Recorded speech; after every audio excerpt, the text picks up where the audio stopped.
Hello అండి, good morning. ఈరోజు మామిడి అల్లం పచ్చడి చేస్తున్నాను. దానికి ఏమేమి కావాలో ఒక్కసారి చూద్దాం. ఇది పావు కేజీ అల్లం, ఇది పావు కేజీ చింతపండు.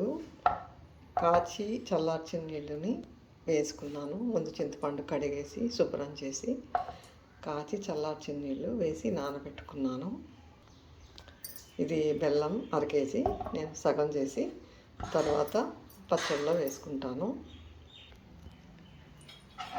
ఇది కారం అండి, ఇది పొడి కారం. పైగా మేము సొంతంగా మిరపకాయలు ఆడించుకున్న కారం. ఇక మామిడి అల్లం కడిగి చెక్కు తీసి ముక్కలు కోసుకున్నానండి.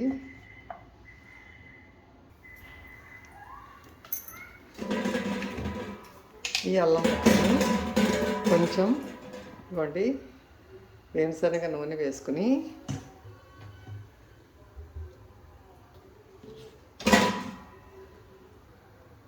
ఇలా వేయించుకొని చక్కగా ఎర్రగా ముక్కలు వేగేలాగా వేయించండి.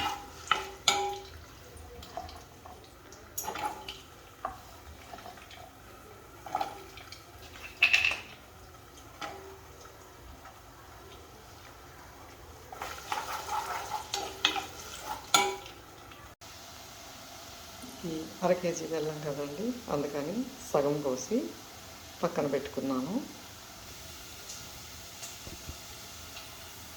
బెల్లం కూడా ముక్కలు చేసి పక్కన పెట్టుకున్నా. ఈ లోపల అల్లం కూడా కొంచెం దూరగా వేగిపోయింది. ఇప్పుడు స్టవ్ ఆపేస్తున్నాను.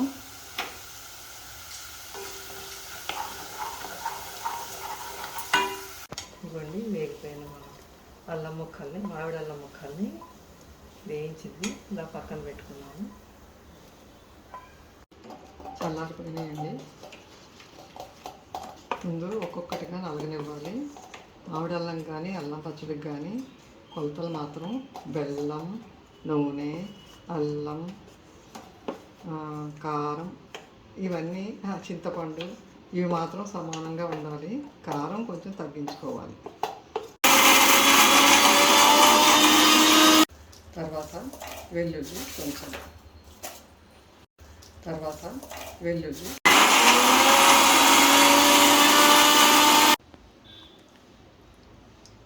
చింతపండు,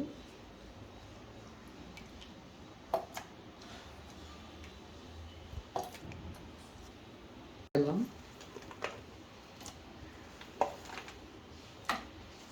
ఇవన్నీ కూడా ఆప్షనల్ అండి. మీకు ఎక్కువ కావాలంటే ఎక్కువ, తక్కువ కావాలంటే తక్కువ. నాకైతే స్వీట్ ఎక్కువ ఇష్టము. అల్లం పచ్చడిలో స్వీట్ ఎక్కువ ఉంటేనే నాకు నచ్చుద్ది, అందుకే నేను వేసుకుంటాను. కారం తగ్గించి వేసుకుంటాను. సాల్ట్ వేసుకోవాలి.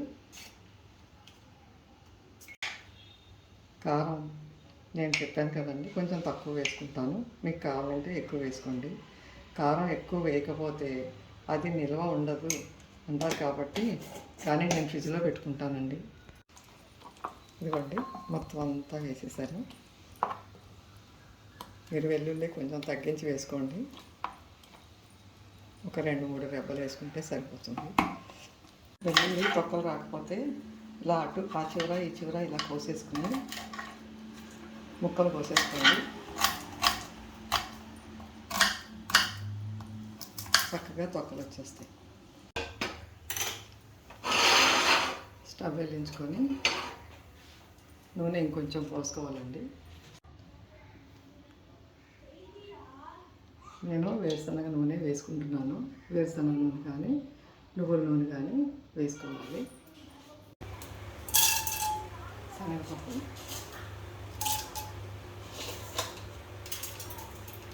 మినపప్పు,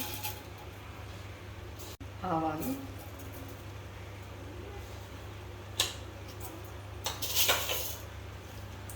మెంతులు, ఎండుమిర్చి, వెల్లుల్లి,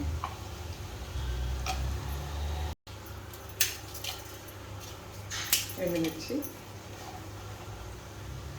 వెల్లుల్లి, ఇంగువ, కరివేపాకు, వాసన పోకుండా తర్వాత చిల్లిపోకుండా ఇలాగా మూత పెట్టి వేయించుకోండి.